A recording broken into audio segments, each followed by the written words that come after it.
Mi esposa me veía que me ponía 3 pullovers, la bufanda, buscaba los guantes, no los encontré, buscaba la gorra de lana, no la encontré. Dice, ¿a dónde vas? Ay, voy a la iglesia, le digo. Voy a la iglesia porque tenía que salir afuera, terrible, ¿no? Salir de la casa donde uno está más o menos calefaccionado.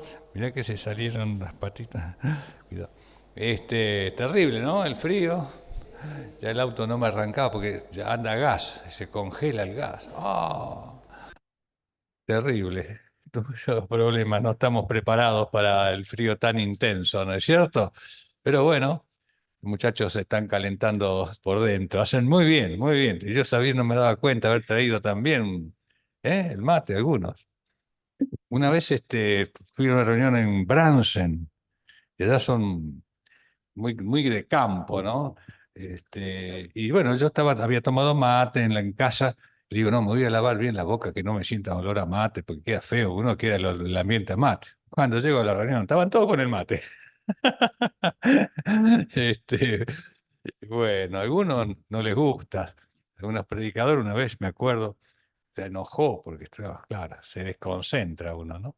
Pero bueno, yo creo que podemos hacer dos cosas. Tomar matecito no está mal cuando uno está con mucho frío. Bueno, hermanos, eh, vamos a leer. No sé, estoy temblando, estoy chiquitando de frío, porque estaba tan calentito tanto el auto, venía acá, salía con la ventana, salía a la calle, es terrible. Bueno, vamos a meditar lo que podamos, a ver lo que salga, lo que el Señor me pueda guiar. Bueno, trataré de no ser muy extenso, por eso voy a leer un poquito para no irme mucho del, ¿cómo es? De lo que uno tendría que decir, porque a veces uno se va y bueno, comienza a extenderse más de lo que tendría que extenderse. Segunda Corintios 5:17 lo saben de memoria. No me digan que no. A ver, imaginen, Segunda Corintios 5:17.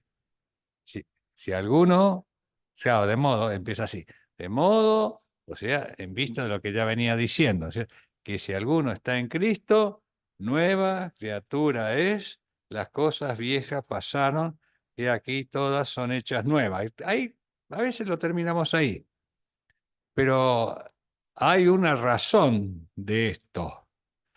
Dice, de modo que si alguna, dice el 18, y todo esto proviene de quién? De Dios. Y eso es lo que tenemos que tener en cuenta cuando decimos, bueno, el Señor me ha dado una nueva vida, una nueva visión, un nuevo propósito, ¿eh? Jóvenes con propósito. Ese propósito lo pone Dios. Yo digo, bueno, desde ahora en adelante voy a ser humilde. ¿Está bien? Hay que ser humilde. Pero yo me puedo proponer a ser humilde. Mm. Cuando yo me propongo a ser humilde, me va a durar 2 días. Y después, esas propuestas a veces que nosotros hacemos no están mal en un sentido. Cantamos, por ejemplo, himno que dice, te prometo, Señor, no salir. No está mal, ¿eh? No, no, no, no es que está mal. Pero muchas veces esas promesas, esos propósitos, todas esas cosas duran poco tiempo. Porque tenemos la naturaleza que nos hace caer. Entonces, ¿cómo hacer para que eso sea durable? Para que eso sea... bueno, vamos a tratar bueno, verso 18, y todo esto proviene de Dios, quien nos reconcilió consigo mismo por Cristo y nos dio el ministerio de la reconciliación. Bueno, así que ya estamos reconciliados con el Señor Jesucristo. Qué hermosa que es la reconciliación, ¿no?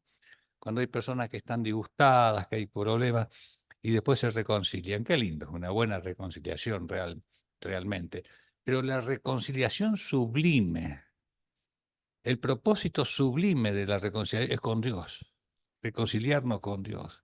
Tenemos paz para con Dios, dice Romanos 5, por medio de nuestro Señor Jesucristo. Tenemos paz. Le decimos a una persona, ¿tiene paz usted? Y sí, a veces. ¿Usted es cristiano? Sí, yo soy cristiano. ¿Va a ir al cielo? Y yo creo que sí. ¿Podemos tener paz si tenemos dudas? Otros dicen, bueno, yo no sé, al final de al cabo Dios es bueno y va a perdonar a todos y todos vamos a ir al cielo. Qué problema, ¿no? ¿Se puede tener paz? ¿Se puede tener tranquilidad teniendo esa duda, esa situación, vivir con esa situación? Yo creo que no, ¿no es cierto? Por eso la reconciliación con Dios debe ser urgente y nosotros debemos tener ese propósito de reconciliar a los hombres con Dios, porque el Señor nos dio el ministerio de la reconciliación. ¿Qué es un ministerio? ¿Qué es un ministerio? Una tarea, ¿sí? Claro, un ministro, un ministro que es un ejecutivo de alto rango. El Señor nos dijo que somos ministros, ¿m? Nada menos somos embajadores. Hay otros títulos que el Señor nos da, otros nombres. Somos cristianos. Pero ¿sabe que la palabra cristianos solamente se menciona 2 veces en el Nuevo Testamento? ¿Eh? Pedro dice, si alguno padece como cristiano, porque ser cristiano en la época apostólica era una afrenta terrible. Ah, sí, vos sos cristiano. Era lo peor que podía haber, porque el cristiano creía en un solo Dios y en un solo mediador, Jesucristo. En cambio, todos los demás deidades tenían otras deidades, varios. Entonces, eran muy espirituales los que creían en muchos dioses. Los atenienses, los romanos creían, ellos tenían un dios por cada día de la semana. Lunes, martes, miércoles, jueves, los días de la semana romana, los nombres que tenemos ahora, son deidades de las épocas de los romanos. El dios Luna, el dios Martes, el planeta Marte, el dios Mercurio, Júpiter, Venus, Saturno y el máximo dios era el Sol, el domingo. ¿Mm? Ellos eran muy espirituales y había tantas deidades que según decía un escritor de la época, que había más dioses que personas, casi, porque se inventaban un dios.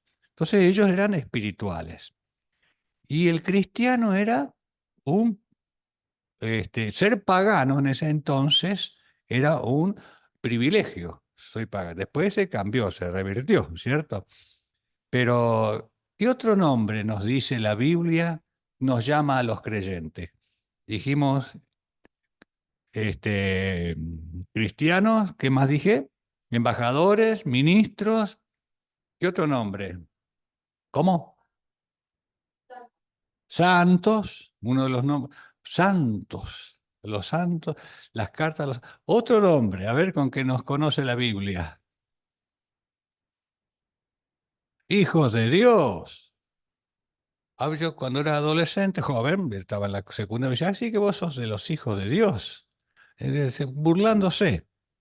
Y una de las peores eh, o afrentas o situaciones que el creyente tiene que sufrir es el menosprecio. El menosprecio es terrible. A veces es preferible enfrentarse con un león y no con un menosprecio, decía un escritor. Porque sentir menosprecio cuando te menosprecian en la escuela, en el trabajo, uno siente esa vergüenza, ¿cierto? Bueno, en la antigüedad, cuando se levantaban los muros de Jerusalén, los enemigos de Israel menospreciaban el trabajo de los judíos. Ah, estos judíos, lo que están construyendo, sube una zorra en esa columnas y las tiran abajo. Claro, al lado de los muros de Babilonia. Entonces el menosprecio, entonces se desalentaba.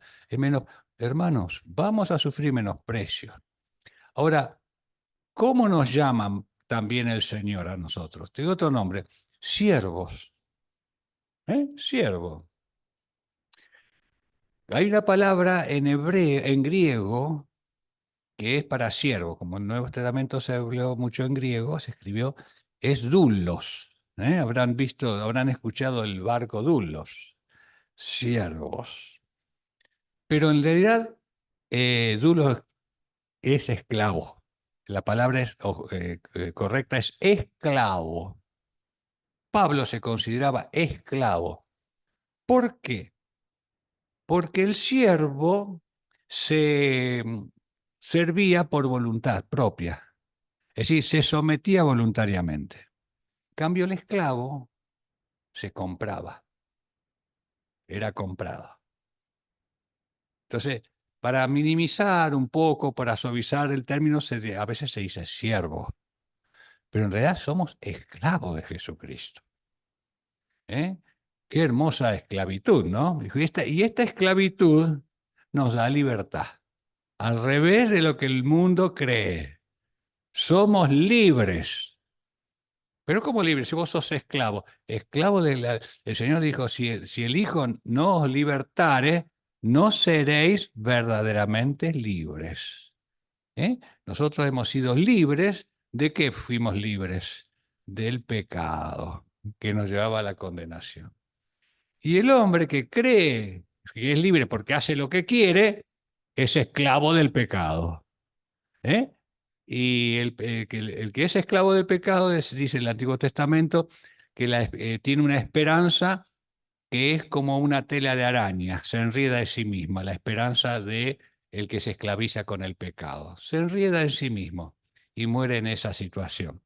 Bueno, así que siervos, esclavos, hijos de Dios, santos, ministros, embajadores. ¿Eh? Bueno, ¿cuántos nombres que el Señor nos llama? Y bueno, de modo que si alguno está en Cristo, nueva criatura es. Ustedes saben que nosotros somos salvos ¿por medio de quién? Del Señor Jesucristo. Pero ya Abacú habla de que somos salvos por fe. Ya en el Antiguo Testamento también, ¿eh? Somos salvos por la fe. O sea, la fe es la llave que abre la gracia de Dios. Y esa fe no es nuestra, dice Pablo acá. ¿De quién es la fe? De Dios. O sea, Dios pone la fe. Nosotros tenemos que depositar esa fe en la persona del Señor Jesucristo, que es lo que nos da la libertad. Así que ahora esa nueva criatura que ya somos por medio de la fe en Jesucristo. La fe no es lo que nos salva es Jesucristo. La fe es la llave que nos hace conocer la obra de Cristo, es recibirla por la fe. ¿Y la fe qué es? Creer. ¿Qué es creer? Así que son sinónimos. Creer en el Señor Jesucristo es tener fe en el Señor Jesucristo, nos produce a nosotros ser hechos nueva criatura.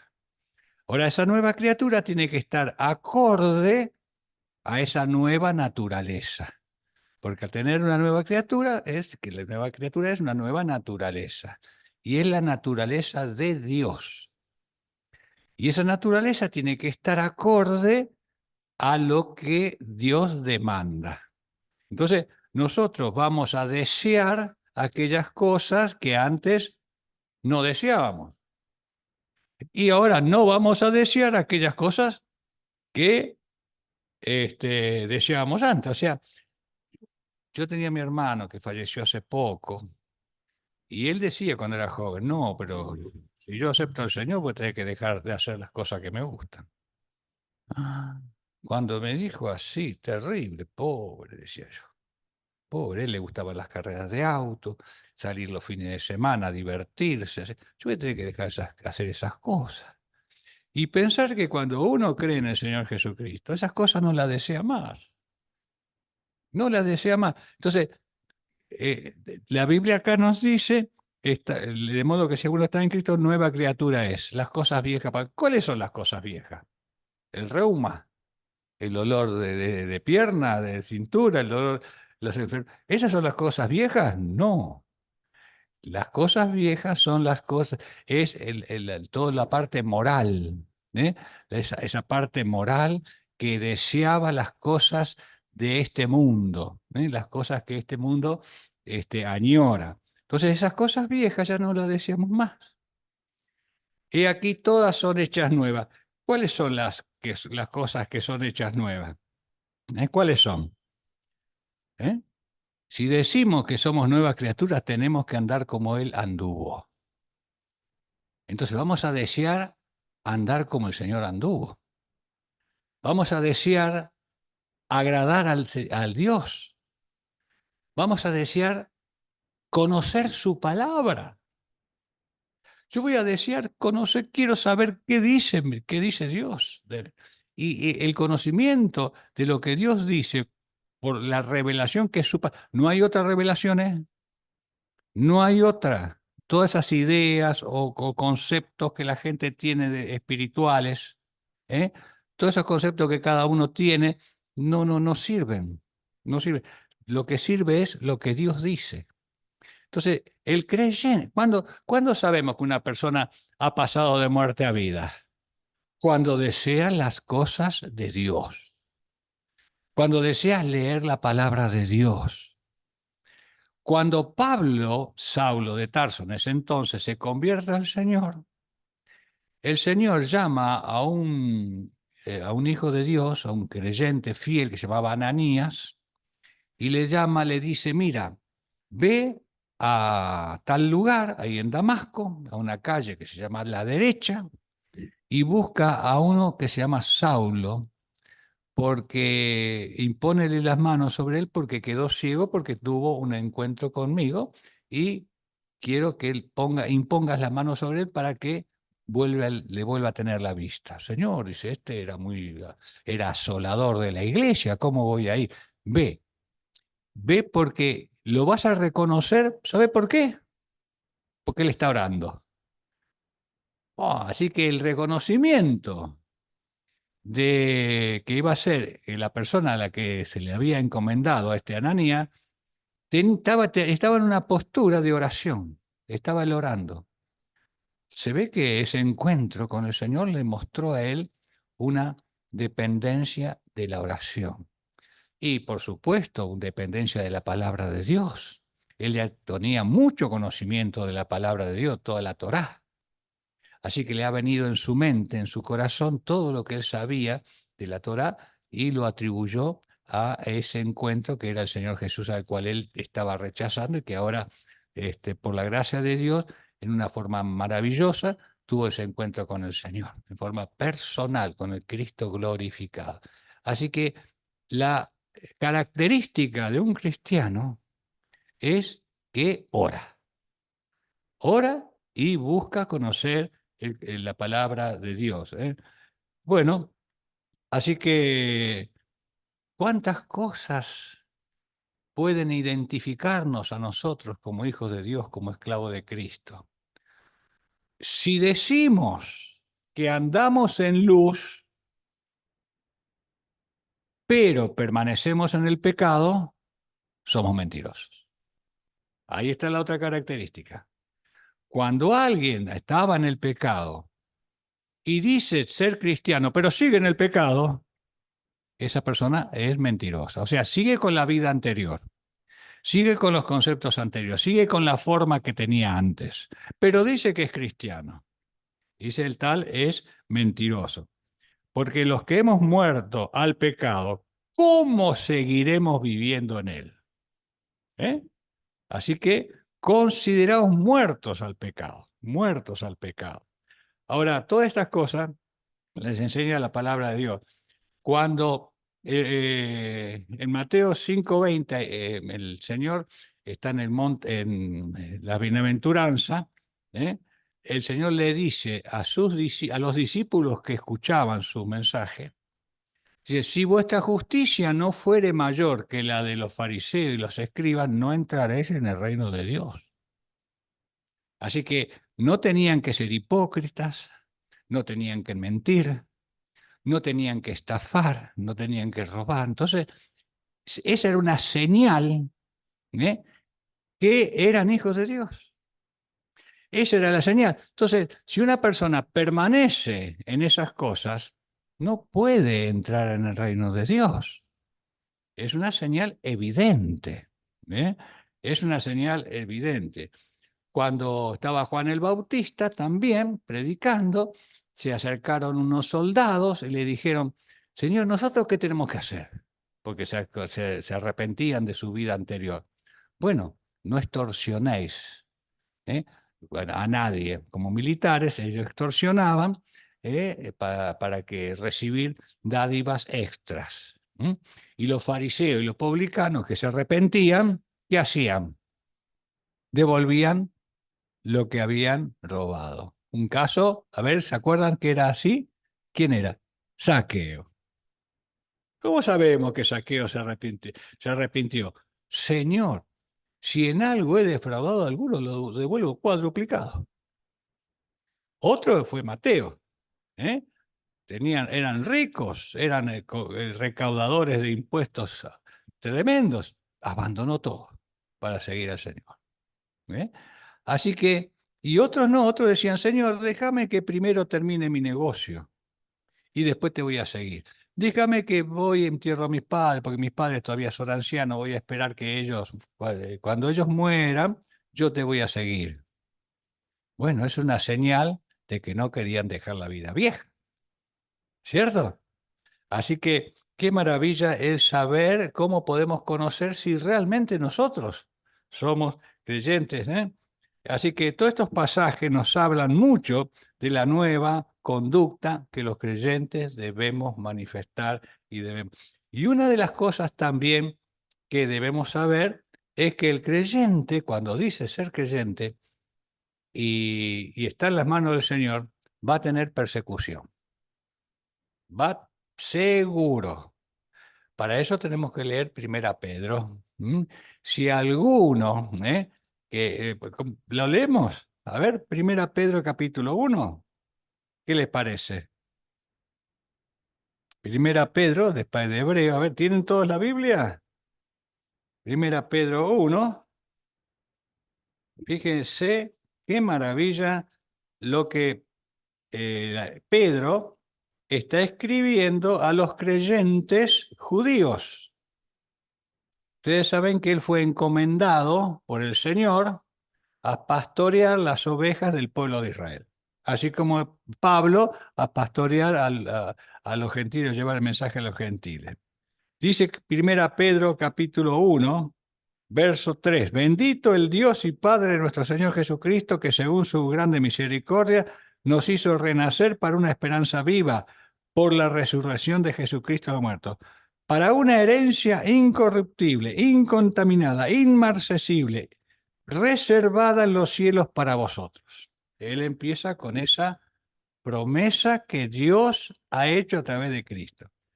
Verso 5, que sois guardados por el poder de Dios mediante la fe para alcanzar la salvación que está preparada para ser manifestada en el tiempo posterior. Claro, ¿nosotros somos salvos? Sí, somos salvos. Pero esa manifestación de salvación en el mundo, en cierto, lo que puede ver en nosotros, ese es el cambio.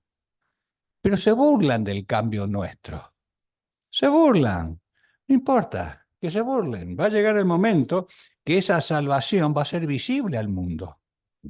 ¿Eh? Verso 6.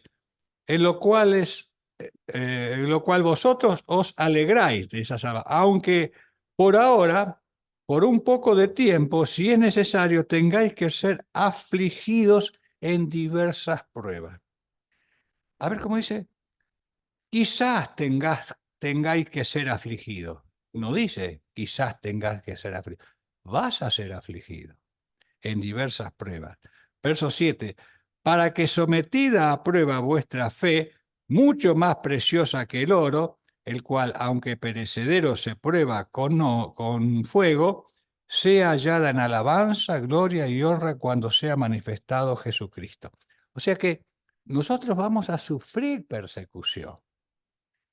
Y de tal forma que es como un fuego que quema, que es terrible sufrir, angustiarse, puede ser, pero está diciendo, es necesario, no es posiblemente, a lo mejor, es necesario, Porque en la prueba de la fe tiene que ser probada por el fuego, ¿eh? Que es la prueba. El fuego es la prueba. Así como el fuego es la prueba para el oro, como el otro día nos manifestaba Marcelo, ¿cierto? Cuando se purifica el oro para saber si es bueno, cuando está en el fuego se ve la verdadera calidad del oro, ¿no? El orfebre ve, se da cuenta al rayarlo, se da cuenta al marcarlo, se da cuenta al pasarlo por el crisol, si es bueno o es malo. Entonces, así tiene que saber. ¿Y Dios sabe cómo es nuestra fe? Sí, Él sabe cómo es nuestra fe. Él sabe hasta dónde podemos alcanzarlo. Pero la prueba hace que nosotros sepamos hasta dónde.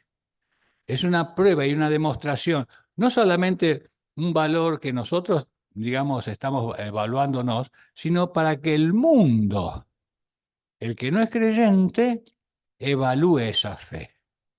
Por eso es importante mantenernos firmes, sin fluctuar en la fe que hemos creído, ¿eh? En el Señor Jesucristo, porque el mundo va a ver eso. ¿M? El mundo tiene que verlo. Abraham fue probado tremendamente. Dios no sabía el resultado de lo que Abraham iba a hacer, sí que lo sabía. Pero era un testimonio a todos los cananeos. Tal es así que lo reconocían como el adorador, al Dios vivo y verdadero. Fue reconocido por el rey de Egipto. Fue reconocido por otro rey, que no me acuerdo su nombre. ¿Eh? Abimelech, gracias, exacto. Desee lo reconocía y lo veneraba, hasta le daban bienes reconociendo a este hombre de Dios, del Dios. Así que el nombre de Dios era magnificado por la prueba y la vida piadosa de este hombre maravilloso que fue Abraham. Así que, hermanos queridos, somos probados, somos puestos como hijos de Dios y por lo tanto vamos a ser así agradar, porque todo esto tiene un propósito. El propósito es glorificar el nombre de Dios. Que el nombre de Dios sea glorificado, no para ser exaltado nosotros. Abraham fue exaltado porque él glorificó el nombre de Dios. Y lo hizo ¿cómo? Lo hizo de corazón, lo hizo de entrega. Fue una entrega. El creyente tiene que entregarse. No es un compromiso, bueno, ya Dios me lo pide, bueno, lo voy a hacer porque Dios me lo pide. No, lo voy a hacer porque yo sé que es lo mejor para mí, pero por sobre todas cosas, porque Dios es el que me lo pide. Y si Dios me pide que sea obediente, porque la fe es un acto de obediencia, ¿eh? Es un acto de obediencia. No dice, bueno, si quieres creer. No, no dice así, porque de tal manera amó Dios al mundo que ha dado a su Hijo unigénito para que todo aquel que en él cree, no, no le da posibilidad, no, cree. Cree en el Señor Jesucristo y serás salvo. Bueno, si tienes ganas de creer, no, no, no, no. La obediencia produce esa actitud de fe. Así que la posición del creyente muestra una dirección. Y la dirección es agradarle al Señor. Así que hermanos, hermanitos, una vez más, la palabra de Dios nos guía y nos enseña cómo agradar a Dios. Que haya una disponibilidad del corazón de entrega para así agradar al Señor en todo. ¿Y saben cuál es el resultado? Que no solamente que nos irá bien, sino que tenemos la libertad maravillosa de ser hechos hijos de Dios y esclavos de Jesucristo para ser libres de la condenación del pecado. Porque si bien ya somos salvos de la condenación eterna, muchas veces los creyentes, por darle el gusto a nuestra naturaleza pecadora, no disfrutamos de la presencia del Señor. Que el Señor nos ayude a tener así el deseo y la disponibilidad de agradarle en todo.